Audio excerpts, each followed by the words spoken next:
Bien, muy buenas noches, jóvenes. Vamos a dar inicio con nuestra clase del día de hoy. A partir de hoy estamos entrando ya a lo que sería el tema número 2, que es la formulación del proyecto de investigación. Entonces, desde la clase de hoy, vamos a iniciar con esto que sería entender cuál es el proceso, qué es el conocimiento, qué es una investigación, tipos de investigaciones.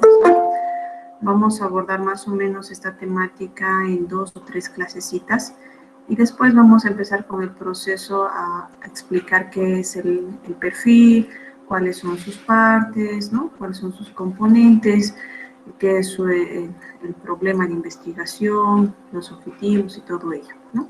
Pero el día de hoy empezamos con el tema que son los fundamentos del conocimiento, para poder ya ir entrando en el tema de lo que es la investigación. Les voy a pasar a presentar mi pantalla.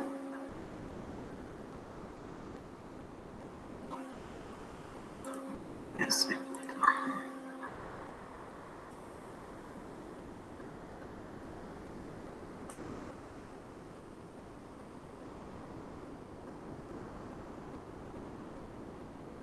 ¿Me confirman que pueden ver, por favor?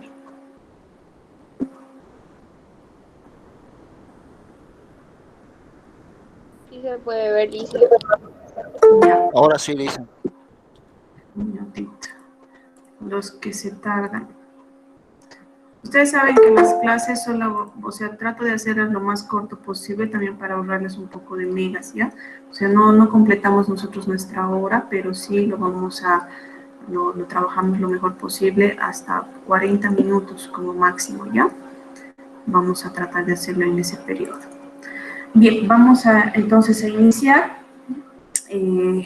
Este material vamos a abordar lo que les decía, que son los fundamentos del conocimiento científico. Los fundamentos del conocimiento científico, ¿no?, se basan en ciertos principios básicos, entre los cuales está la utilización de cierta herramienta que todos lo vemos desde que llegamos al mundo, en pocas palabras. ¿Listo? Perdón. Si pudiera alguien decirles, por favor, en el grupo que ya no voy a admitir más entradas porque se nos va a cortar si no la explicación, les agradecería mucho. Más entradas al Meet, ya no voy a aceptar entradas al Meet para evitar que nos corten la inspiración. Les decía que cada una de las personas, todos los seres humanos, desarrollamos y tenemos cierta herramienta por el cual nosotros vamos adquiriendo conocimiento desde el momento en que llegamos a este mundo. Una de ellas es justamente la capacidad de poder ver, ¿no?, a través de los ojos todo lo que nos rodea. Es por ello que en una analogía nosotros vamos a ir pensando en este ejemplo que nos plantea el texto, que nos dice que si nosotros al ver el cielo observamos puntos que se mantienen durante un tiempo en el firmamento, seguramente nos vamos a plantear una serie de conjeturas, ¿no?, o preguntas, ¿no?, sobre lo que es el origen del fenómeno. Y ahí nosotros nos preguntaríamos, ¿no?, ¿qué haríamos nosotros? Seguramente al ver estos puntos en el firmamento, nos vamos a comunicarle, a avisarle a un amigo, a un vecino, a un compañero de trabajo. También podríamos empezar a plantear lo que son algunas respuestas anticipadas, ¿no? Podrían ser globos o tal vez aviones espaciales, y hay otros, ¿no?, ovnis, que podrían también decir.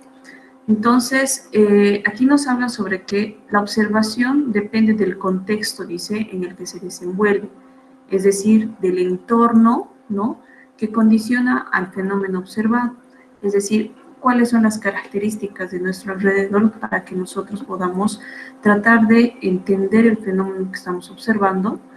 Y cada cual, o sea, cada persona, cada individuo va a observar lo que desea o cree, ¿sí? Entonces, cada persona, en función de las características de su entorno, del contexto en el que está desenvolviéndose y de lo que entiende, de lo que asimila, de lo que cree, va a determinar qué es lo que observa cada uno, ¿sí? Pueden haber congruencias con otros individuos, como también no. Entonces, una cosa nos dice que para nosotros desarrollar lo que es el conocimiento científico, debemos entender que se basa en la observación. No se trata solamente de ver por aquí pasó mi vista y ya está, ¿no? O sea, ese es el mirar cualquier cosa, pero sin enfocarse en entender la situación que se pueda plantear. En este caso, nos indica que la observación no es puramente pasiva, ¿sí? Pues se trata de cierta organización de la visión, dice, y cada quien lo hace a su manera. La observación es uno de los medios más importantes para llegar a comprender las cosas tal y como son.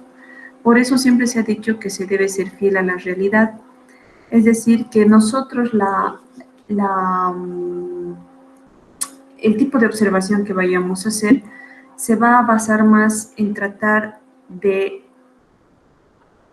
focalizar un tema, de focalizar un problema, de verlo y tratar de entenderlo tal como realmente es, y librarlo un poco de las conjeturas, tal vez de las ideas preconcebidas, y tratar de encontrarle una respuesta a aquello que se está observando, pero no con objetividad, ¿sí? No tanto con subjetividad, ¿ya? En la actualidad existen aparatos y formas más complejas, dice, que ayudan a la observación. Ahí están los binoculares, está un telescopio. La formulación de las respuestas adelantadas puede ser el inicio de una afinación crítica. Nosotros podemos, dice, a partir de la observación de lo que estamos viendo con un poco más de detalle, podemos empezar a crear algunas conjeturas. Pero estas conjeturas que hagamos debemos procurar que sean lo más objetivas, ¿no? Y que se producen, dice, al darse nuevas conjeturas, hasta que el proceso se acerque a satisfacer nuestro proyecto. Es decir, satisfacer nuestro proyecto es satisfacer o responder a eso que estamos observando y que podemos entender como un problema o como una situación real que se da. En este proceso, nosotros vamos a poder darnos cuenta, el que lleva al conocimiento, dice, no es posible observar pasivamente, es decir, no podemos mirar solo por mirar, ¿no? Al observar su estructura, eso se examina utilizando nociones previas que al respecto se tienen. Esta noción responde, dice, al proyecto que cada cual tiene.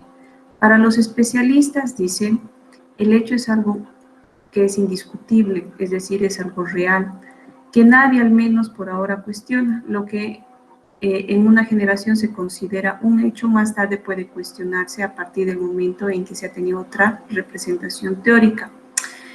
Esta aseveración o principio que plantea el texto nos dice que en determinado momento del tiempo nosotros podemos plantear una respuesta a eso que hemos observado, a eso que hemos determinado como un conocimiento, como algo que está hecho, que es real,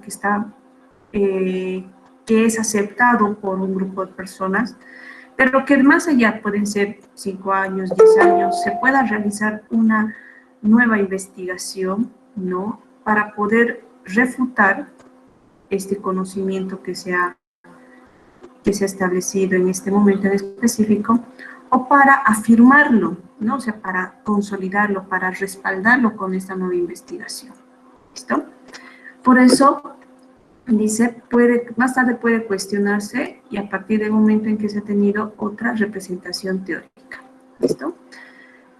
Lo que es totalmente interesante y claro es que todas las observaciones están unidas a lo que interesa en el momento.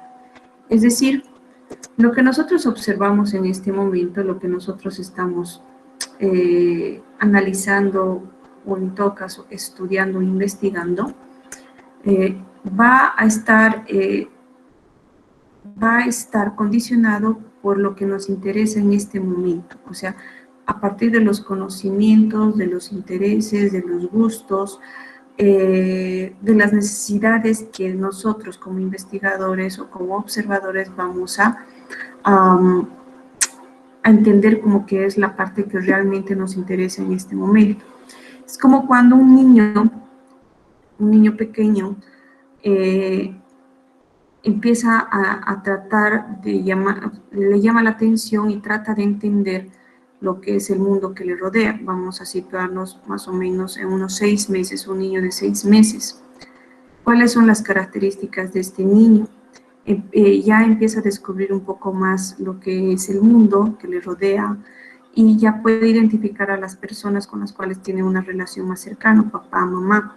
Entonces, en función de lo que he observado, el cuidado, la atención, las sensaciones que le producen, entonces empiezo a observar un poco más a detalle y va entendiendo que existe una figura femenina a la cual de alguna manera empieza a llamarla mamá, ¿no? Y por el contrario, papá. También va a empezar a observar algunos objetos que le van a llamar la atención por el color, la forma. Ahí es donde ya le llama la atención lo que serían los juguetes, le llaman la atención los sonidos. Empieza a observar con más detalle para poder identificar también si, por ejemplo, si es un ladrido, ya lo va a asociar a lo que es un perro, ¿no? Un animal. Tal vez no con la palabra o el concepto mismo que un adulto, pero sí el ruido lo va a asociar a ese ser animado en movimiento que lo está viendo o que lo está escuchando. Entonces, va a estar en función de lo que le interesa o le llame la atención en ese momento. A este interés se le denomina teoría, ¿no? O sea, ya empiezan a poder formularse ciertas conjeturas, ciertas ideas y conceptos que van a estar respaldados a partir de una idea de respuesta a partir del interés que se vaya a identificar en la persona que está observando en este caso o está generando un conocimiento y va a empezar a generarse teoría. ¿Listo?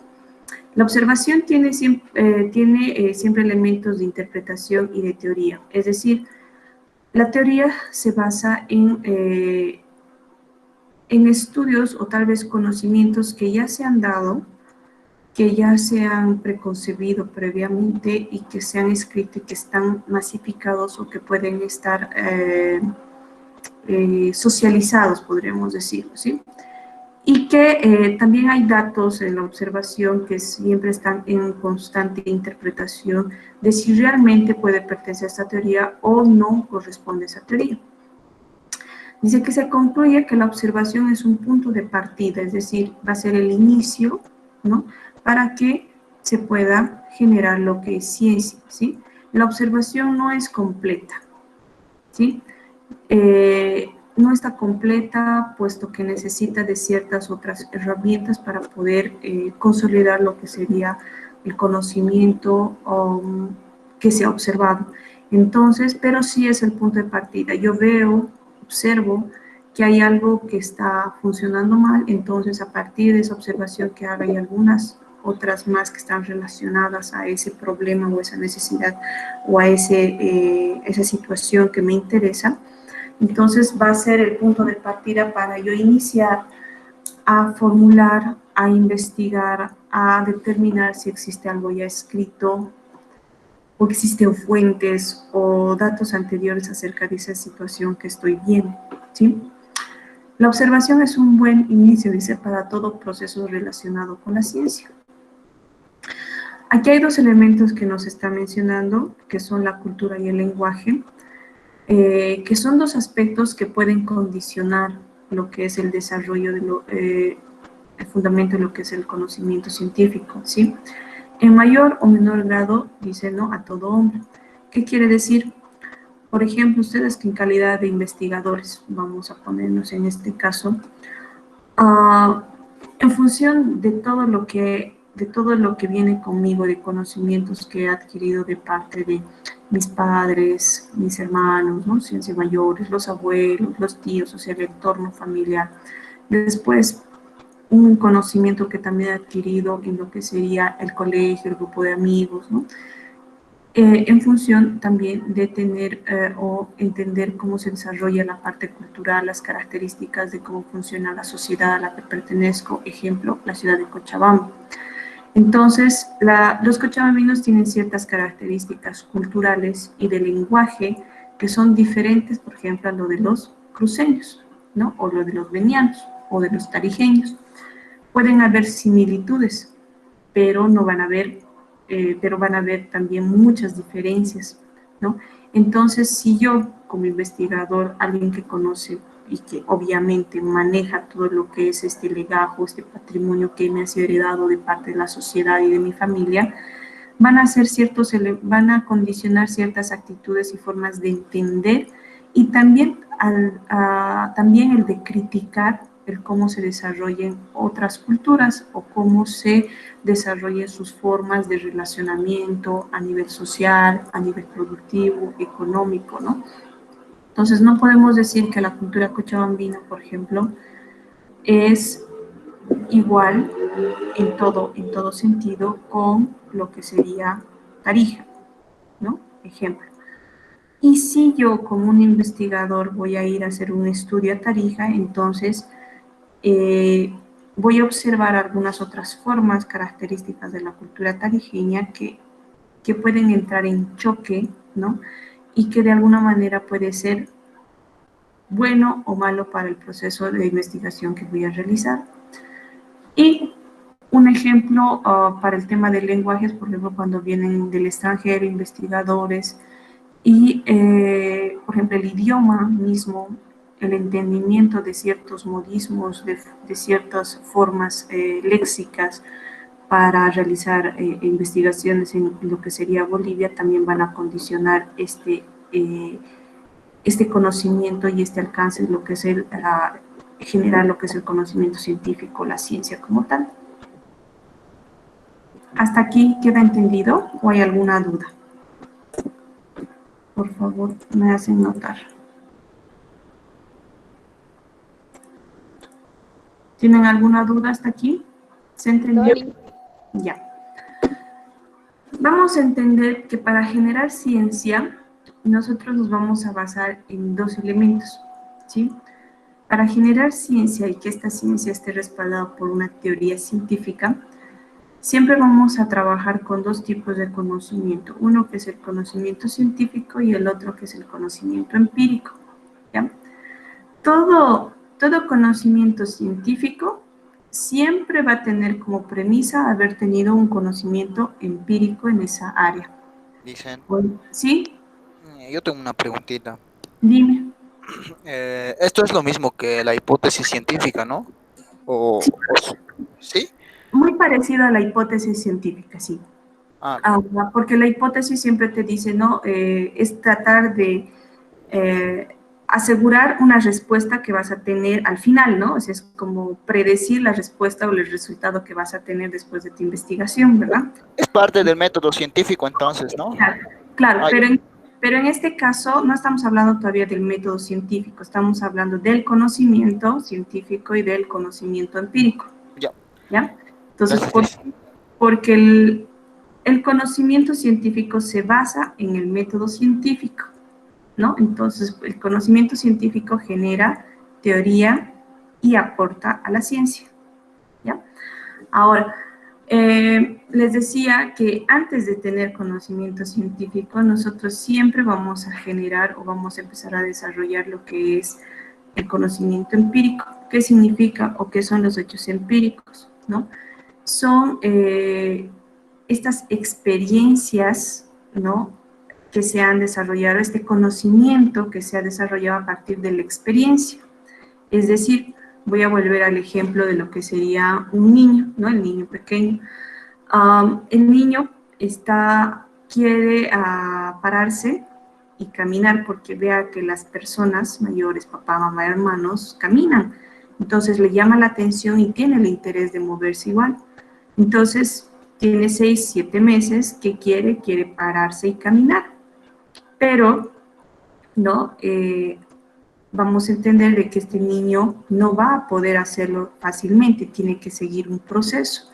Y cuando el niño quiere saltarse este proceso, no porque lo entienda o porque quiera hacerlo nada más, sino porque le nace, es un instinto, se va a topar con el hecho de que se cae. ¿Por qué? Porque no ha desarrollado ciertas funciones motrices de su cuerpo, ¿no?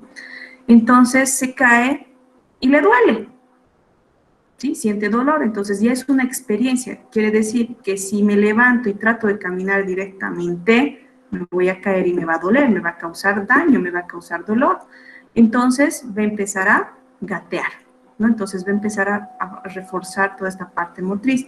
Y lo mismo sucede con las personas en diferentes ámbitos de su desarrollo, ¿no? Siempre va a empezar a generar conocimiento, autoconocimiento a partir de las experiencias. Entonces, en el proceso de crecimiento, yo puedo ver muchas personas a mi lado como amigos y ya el conocimiento, ya la experiencia me va a indicar el hecho de que no todos van a ser amigos, ¿no? Algunos van a ser amigos cercanos y otros van a ser más solo conocidos, ¿no? Entonces, a partir de las experiencias, de la información que yo obtenga de mi entorno, voy a empezar a crear ciertas conjeturas que ya las voy a llevar a la realidad y que ya van a ser hechos dados. En este caso, de los hechos empíricos vamos a pasar a lo que serían ya los hechos o el conocimiento científico, ¿no? Entonces dice, ¿en qué se diferencian las proposiciones empíricas de las teorías? Dice, ¿no? Las proposiciones empíricas se establecen momentáneamente como indiscutibles, es decir, el niño, voy a regresar al ejemplo del niño, ha sentido dolor al verse caído, al intentar caminar, y momentáneamente le dice, ¿no? La experiencia le dice que caminar es doloroso. Entonces, ¿por qué? Porque se ha caído y le ha dolido. Pero va a empezar nuevamente a experimentar a ver si logra con el tiempo, ¿no? O sea, va a ser todo un proceso.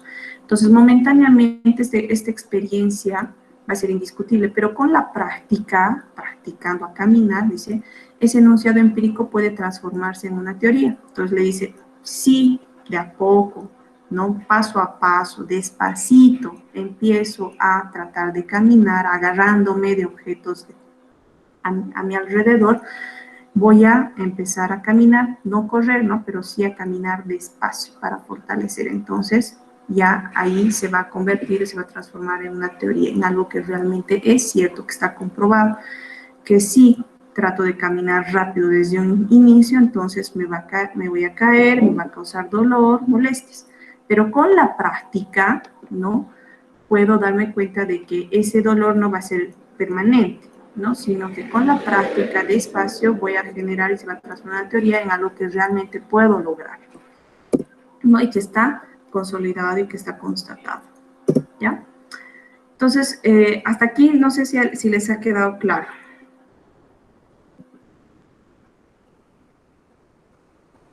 ¿Se entiende? Ya. Sí, listo. Vamos a ver qué... vamos a definir qué es una investigación. Entonces, dice, cuando nosotros, o cuando un profesional tiene dudas, surgen ciertas ideas, dice, como también único camino para contestar estas ideas, estas preguntas, o estos problemas que estamos identificando en nuestro alrededor.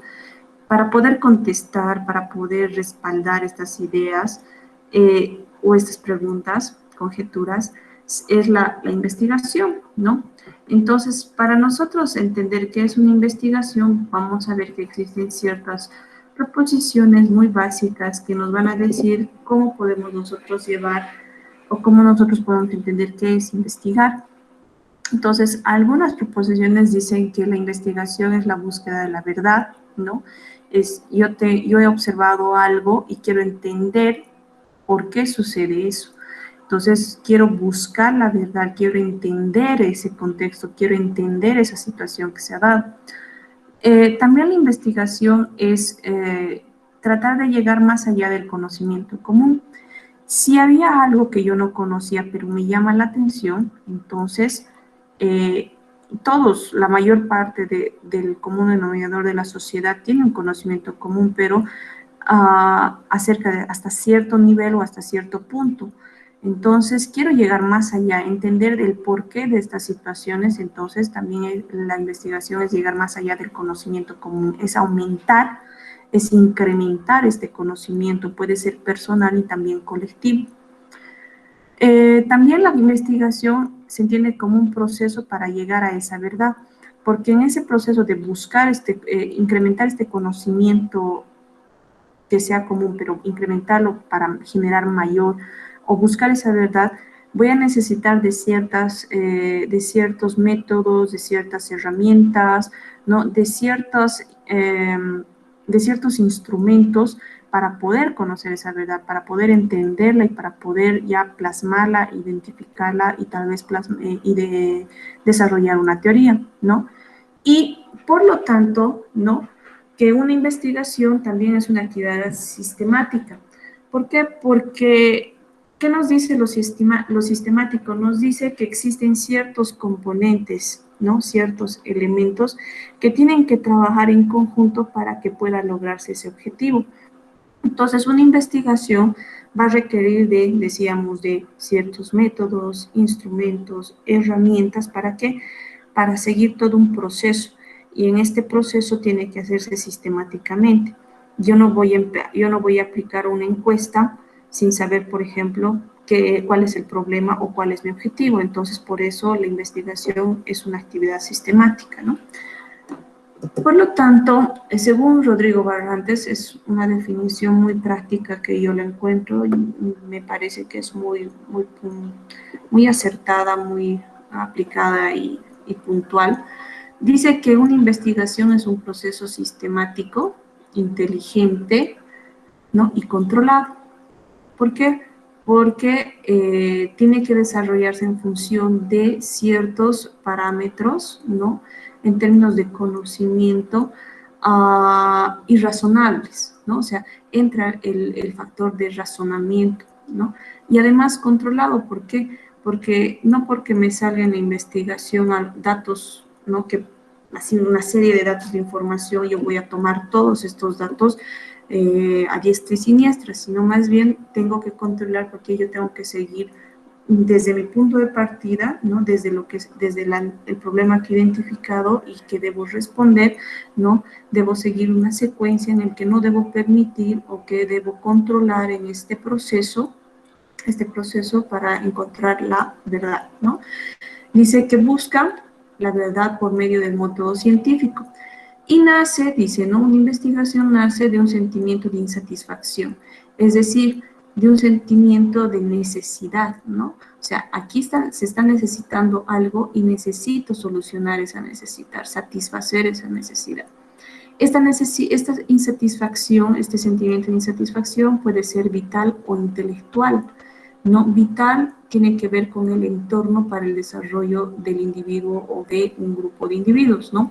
E intelectual para generar una mayor satisfacción en tema de lo que sería desarrollar conocimiento que pueda también verse aplicado en el desarrollo, la parte práctica de sistemas vitales que también va a aportar, ¿sí? Cuyo producto de una investigación es generar conocimiento científico. Es decir, con una investigación nosotros podemos aumentar este conocimiento, esta ciencia, estas teorías, ¿no? Que de teorías se pueden ver en la práctica cómo funciona y cómo también pueden generarse cambios, ¿listo? Entonces, a eso apunta una investigación. Fuentes para generar investigaciones nos dicen que el punto de partida, ¿no? es el surgimiento de un problema. Decíamos que nosotros, a partir de esta herramienta que es la observación, podemos identificar un problema, una duda, un suceso, ¿no? Entonces, una investigación se va a generar a partir de eso que observemos y que veamos que está mal o que no está funcionando. Entonces, el punto de partida de toda investigación es el surgimiento de un problema, ¿ya? Las características de un problema de investigación, ¿no? Debemos entender que que no se debe investigar de la misma manera, ¿no? Algunas cuestiones que ya han sido estudiadas a fondo. es decir, por ejemplo, las ciencias puras. Existen, ¿no?, investigadores teóricos que van desarrollando en el tema de lo que son las ciencias puras, algunos otros estudios para refutar algunas teorías, ¿no? Por ejemplo, la teoría de la relatividad y otras similares. Pero lo que plantea esta característica que nos dice es que cuando ya se ha investigado algo y que esas investigaciones ya han sido muy profundas a partir de muchos otros aspectos en torno a ese problema que se ha identificado, no debemos investigar de la misma manera, dice, algunas cuestiones que ya han sido estudiadas a fondo. Debemos buscar otros caminos, otros métodos o alternativas de seguir el proceso investigativo como tal, ¿ya? También nos dice que debemos estructurar más formalmente la idea de la investigación, es decir, cómo vamos a organizar los datos, ¿no? Cómo se van a hacer una lectura y un entendimiento de estos datos, ¿no? Porque no pueden ser datos aleatorios, tienen que ser mucho más formales, ¿no? Tenemos que ir centralizando esta información, estos datos, en función también de lo que nosotros queremos investigar y cuáles de estos datos van a poder responder a ese problema que estamos investigando. Y una tercera característica es seleccionar, dice, la perspectiva principal desde la cual se va a abordar la idea de investigación. Es decir, la perspectiva en específico quiere decir desde el enfoque con el cual vamos a trabajar. Por ejemplo, yo soy del área de turismo. No podría investigar, ¿no? Porque no conozco tampoco, no es mi área de especialidad, ¿no? Asuntos que tengan que ver con pedagogía de forma profunda, o sea, una investigación profunda en el ámbito de la pedagogía, no me voy a permitir hacer. Pero sí puedo tal vez hacer un cruce entre lo que serían las perspectivas para generar un mayor conocimiento, ¿no? Para generar ya estas congruencias entre las teorías o combinaciones entre las teorías o relaciones entre las mismas. Entonces dice que debemos investigar, ¿no? Desde una perspectiva principal. Yo les decía, puedo hacer un cruce entonces entre lo que es el enfoque o la perspectiva del turismo, tal vez aplicado a la pedagogía, en el cómo mejorar las condiciones de la formación podría ser de un profesional en turismo, ¿no? O de cómo aplicar la información o el enfoque turístico en estudiantes de colegio, ¿no? Entonces ya desde mi perspectiva principal, que es el turismo, que es mi área de conocimiento, puedo ir haciendo unos abordajes, pero no voy a entrar de forma plena a esta otra perspectiva. Sí voy a hacer algunos abordajes, pero no van a ser específicamente los principales, ¿sí? Lo principal va a ser mi área de formación o mi área de especialidad. ¿Hasta aquí ha quedado claro? ¿Jóvenes? Sí, Sí. Ya.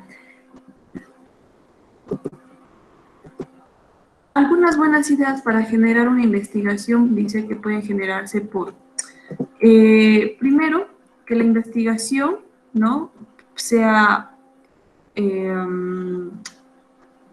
tenga un impacto de intrigar, ¿no? O sea, una investigación que planea alertar y que también excitar al investigador, ¿no?, de manera personal. ¿Qué quiere decir? Que tiene que ser una temática que al investigador le atraiga, le llame la atención, ¿sí? Se debe pensar que las investigaciones deben ser novedosas, ¿sí? Aunque no tal vez nuevas, ¿no? Esa es la diferencia. Debe ser novedosa, pero no nueva. No significa que deben ser sacadas de los pelos, ¿no? Estas ideas investigativas o estas propuestas de investigación. No necesariamente tiene que ser nueva, pero sí tal vez tiene que ser novedosa por la forma en la que se va a proceder a realizar esta investigación, el camino, ¿no? El proceso mismo, o tal vez el resultado que se busca obtener esté enfocado a hacer algo novedoso, algo interesante, ¿sí? Y otro elemento importante también que debe servir para elaborar teorías, ¿no?, y la solución de los problemas. Una investigación los datos que nosotros podamos obtener de esas investigaciones pueden generar teoría, pueden aportar a la ciencia, ¿sí? Entonces, o la otra, ¿no? Las teorías, ¿no? Se trabajan con lo que se conoce como tesis, ¿no? Y la otra que dice que debe servir para elaborar soluciones a los problemas. Es decir, yo entiendo, comprendo todos los datos, la situación, por qué y todo, entonces empiezo a plantear soluciones a ese problema que hemos identificado. Si la existencia de un problema puede generarse por diferentes aspectos, pero hay que entender por cuáles son, ¿no? O sea, cuáles son los que han qué situaciones son las que han incidido para la creación, para la presencia de este problema. Entonces ahí nos permite elaborar el entender esas razones, comprender las dinámicas de relación, de fusión entre las temáticas que para que se generen ese problema me va a ayudar a generar teoría. Pero una vez que genero teoría podría, ¿no?, empezar a plantear posibles soluciones de cómo mejorar esos problemas, ¿sí? Entonces, ambas situaciones, la teoría, el por qué, y la solución, el cómo solucionarlos, entonces también aportan a lo que es el conocimiento científico. Las características claves que deben cumplirse para lograr el éxito son, dice que un investigador debe ser preciso, ¿no? Una investigación debe ser preciso, o sea, poseer un entorno bien delimitado. Cuando hablamos de un contorno bien delimitado, debemos decidir específicamente dónde, qué vamos a investigar, ¿sí? No debemos ser tan ambiguos, ¿no? Por eso es que yo les indicaba, ya vayan viendo dónde quisieran ustedes realizar su investigación y en función de lo que han visto, lo que han observado, qué quieren investigar, porque pueden haber muchos problemas en esa comunidad, digamos, ¿no? Entonces van a observar el problema, pero de esos muchos problemas que ustedes pueden abordar desde el área de turismo, ¿qué específicamente van a investigar? ¿No? Debemos delimitar de manera precisa. Debemos ser originales, dice, es decir, que coadyuve al proceso de la ciencia. Este debe ser original, se basa principalmente en el hecho de que no hagamos solamente un copy-paste, sino que generemos realmente esta investigación a modo de que nos genere un conocimiento científico, un conocimiento, ¿no? Generar un conocimiento que aporte a nuestra área de especialidad y que también aporte al conocimiento de otras personas o de otros grupos o comunidades que que son influenciadas por estas situaciones. ¿Listo? Debemos pensar que las investigaciones deben ser viables en términos de costos de especialistas y también de medios. ¿No? Cuando hablamos de medios, por ejemplo, una investigación en una zona en la que se está generando una serie de problemas, por ejemplo, en tema bélico, entonces no va a ser viable el desarrollo de esta investigación. ¿Por qué? Porque no se tienen las condiciones necesarias para poder realizarla en temas de seguridad, de disponibilidad de recursos, ¿no? O sea, podemos encontrar mayores problemas que no están relacionados específicamente con nuestro tema, ¿no? En tema de lo que son medios, por ejemplo, de tener las herramientas para poder desarrollar la investigación u otros, ¿no? En costos, por ejemplo, el tener la capacidad de poder solventar el desarrollo de esta investigación, ¿no? Y bueno, vamos a quedar en esta parte y nos vamos a ver y vamos a trabajar a partir de la página de la diapositiva número 7 la siguiente clase. No quiero cargarlas mucho con la teoría el día de hoy porque ya son más o menos 40 minutos de trabajo. ¿Hasta aquí tienen alguna duda, pregunta?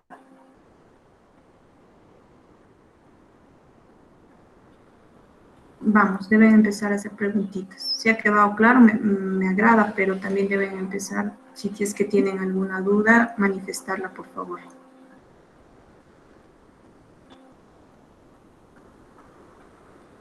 Jóvenes. Debo ser muy buena explicando. Dime. No, Liz, está todo claro. Bueno, gracias, Ariana. ¿Alguien más? Bueno, si no, Sí, dime, Oscar. aquí dijo usted que tiene que ser originalidad para ayudar en el proceso de una ciencia, ¿no ve? Pero hay algunos proyectos que empiezan con una base. ¿Qué más? No te entendí. O sea, algunos no siempre son originales, tienen una base para empezar, no son originales. No, la originalidad no significa que no haya investigaciones en ese hecho, ¿sí? Cuando decía debe ser original, pero no necesariamente tiene que no haber otros estudios en ese ámbito, ¿sí? Se basa en el hecho de que debe ser original porque tal vez hay algún aspecto de esa situación que antes ya se había estudiado, pero hay algún aspecto que en este momento, ¿no?, está primando más y que anteriormente ese tema no se lo había abordado con esa profundidad, entonces ya se convierte, ya tiene el aspecto de originalidad porque ya está dando una variable diferente que sí tiene antecedentes, ¿no?, que ya que lo fundamentan, que lo anteceden, ¿listo? A este problema, a esta situación que se genere. Entonces, por eso la originalidad va más en el hecho de el cómo lo voy a pensar para poder estudiarlo, para poder investigarlo, ¿sí?